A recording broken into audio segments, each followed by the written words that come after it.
తెలంగాణలో మరోసారి ఎన్నికల వాతావరణం ఉత్కంఠను పెంచుతోంది. ఇటీవల గ్రామ పంచాయతీ ఎన్నికలు ముగియగా ఇప్పుడు మున్సిపల్ ఎన్నికలపై దృష్టి కేంద్రీకృతమైంది. రాష్ట్రంలోని అన్ని మున్సిపాలిటీలు, మున్సిపల్ కార్పొరేషన్లకు సంబంధించిన ఎన్నికల షెడ్యూల్ త్వరలో విడుదలయ్యే అవకాశం ఉందని రాజకీయ వర్గాల్లో చర్చ జరుగుతోంది. సంక్రాంతి అనంతరం ఎప్పుడైనా నోటిఫికేషన్ రావచ్చన్న అంచనాలతో ప్రభుత్వం, ఎన్నికల సంఘం ఇప్పటికే ఏర్పాట్లను వేగవంతం చేసినట్లు సమాచారం. పండుగల తర్వాత ఎన్నికల ప్రక్రియను పూర్తి చేయాలనే ఉద్దేశంతో ప్రభుత్వం ముందుకెళ్తోందని టాక్. కొంతకాలంగా వాయిదా పడిన మున్సిపల్ ఎన్నికలకు గ్రీన్ సిగ్నల్ ఇచ్చినట్టు తెలుస్తోంది. ఫిబ్రవరిలోనే ఈ ఎన్నికలన్నీ పూర్తి చేయాలన్న లక్ష్యంతో పాలన, అభివృద్ధి కార్యక్రమాలతో పాటు ఎన్నికల నిర్వహణకు అవసరమైన ఏర్పాట్లు జరుగుతున్నాయని సమాచారం. కాంగ్రెస్ ప్రభుత్వం అధికారంలోకి వచ్చిన తర్వాత జరగనున్న తొలి మున్సిపల్ ఎన్నికలు కావడంతో ఇవి రాజకీయంగా ఎంతో ప్రాధాన్యతను సంతరించుకున్నాయి. అధికార కాంగ్రెస్ పార్టీతో పాటు బీఆర్ఎస్, బీజేపీలకు కూడా ఇవి కీలకంగా మారాయి. కాంగ్రెస్ పార్టీ సంక్షేమం, అభివృద్ధిని ప్రధాన ఎజెండాగా తీసుకుని ప్రజల ముందుకు వెళ్లేందుకు సిద్ధమవుతుండగా, ప్రతిపక్షాలు ప్రభుత్వ వైఫల్యాలను ప్రస్తావిస్తూ ప్రచారానికి సిద్ధమవుతున్నాయి. మున్సిపల్ ఎన్నికలు పార్టీ గుర్తుపై జరగనున్నందున అధికార పార్టీ నేతలు మరింత అప్రమత్తంగా వ్యవహరిస్తున్నారు.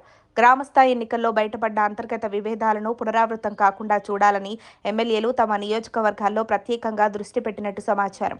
అభ్యర్థుల ఎంపిక, రిజర్వేషన్ ప్రకారం సరైన అభ్యర్థిని నిలబెట్టడం వంటి అంశాలపై గణనీయమైన చర్చలు జరుగుతున్నాయి. ఎలాగైనా ఎక్కువ వార్డులు దక్కించుకోవాలనే లక్ష్యంతో కాంగ్రెస్ పార్టీ వ్యూహాత్మకంగా అడుగులు వేస్తోంది. సీఎం రేవంత్ రెడ్డి ఆయా జిల్లాల ఇన్ఛార్జ్ మంత్రులకు బాధ్యతలు అప్పగించాలని ప్రచారం. అసెంబ్లీ సమావేశాల అనంతరం జిల్లాల్లో పర్యటనలు, అభివృద్ధి కార్యక్రమాల ప్రారంభం, శంకుస్థాపనలు నిర్వహించేందుకు ప్రణాళికలు సిద్ధమవుతున్నాయి. ప్రతిపక్ష బీఆర్ఎస్ ఈసారి మున్సిపల్ ఎన్నికలపై ప్రత్యేకంగా ఫోకస్ చేసింది.